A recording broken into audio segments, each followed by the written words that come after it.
lang guys, naawa ko kay Zainab kasi nga nakalimutan ko na may sumba pala sila.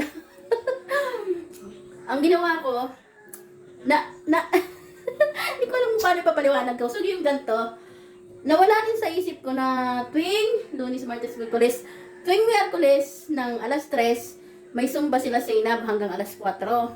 So, gustong-gusto talaga ni Zainab na sumasali doon, parang enjoy siya doon, parang yung iba yung pakiramdam niya, masaya siya doon. So, lagi ko siyang sinasamahan. So, ito na nga, ngayong araw, sumba nila, tapos nawala sa isip ko yon. Paano ang nasa isip ko? Mag-general cleaning sana ako doon sa kwarto namin.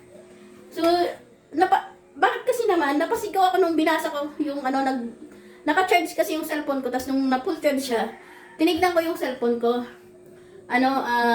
Pagbukas ko sa messenger, nakalagay doon, sumbangan nila Zainab. Ang lakas ng bibig ko, sabi ko, ay, sumba pala ngayon nila Zainab. So, ayun, umiiyak si Zainab dahil bakit daw hindi namin pinuntahan yun. So, sabi ko na lang, tara maligo tayo. Dinaligo kami, naligo. Pagkatapos namin maligo dalawa, akyat na agad kami doon sa taas.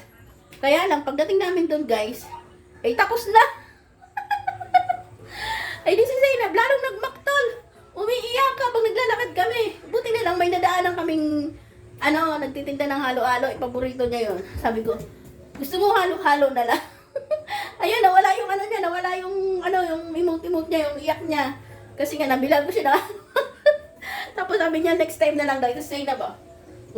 Kamusta naman ang sumba ng anak ko? Natuloy ba? Hindi naman. Next time na lang, no? Na, ganun talaga. Pag nakakalimutan ni mami, okay lang na. Maglinis na ako dito sa bahay. Maglinis na lang tayo. Kung kanina, hindi tayo umalis, di naglinis na. Kung kanina, hindi tayo umalis, di nakapaglinis tayo ng kwarto natin. Yun tuloy, tinatamad na ako maglinis. Ano yun? Yung mga hugasan na... Ay, wala na tayong hugasin. Ang gusto niya, wala na kaming hugasin. Ayan, wala na kaming hugasin.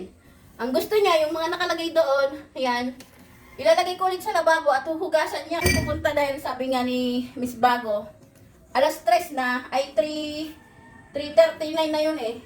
Baka tapos na.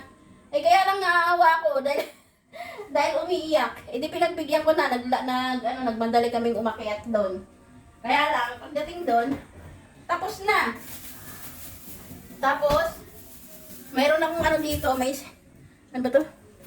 Kanina, ito, paborito ko to eh. Paborito ko ang malagkit. Lalo na yung biko. Lalo na yung ano ba yun? Lansong ba yun? Yan. Malayo mo yung fish? Paano tayo guys? Nagutom ako sa paglalakad namin na mabilisan. Malayo mo yung fish? Narap ko yun. Diba, nagluluto ka ng fish? Minsan kumahain ka ng fish ngayon. Ngayon kumahain ka ng fish ngayon. Gusto mo lang ng matamis? Ano ka? Candyman? Matabang lang to. Hindi sinasawsaw sa asukal. Parang. May pwede pag... So hanggang dito lang guys. Thank you for watching. Bye-bye.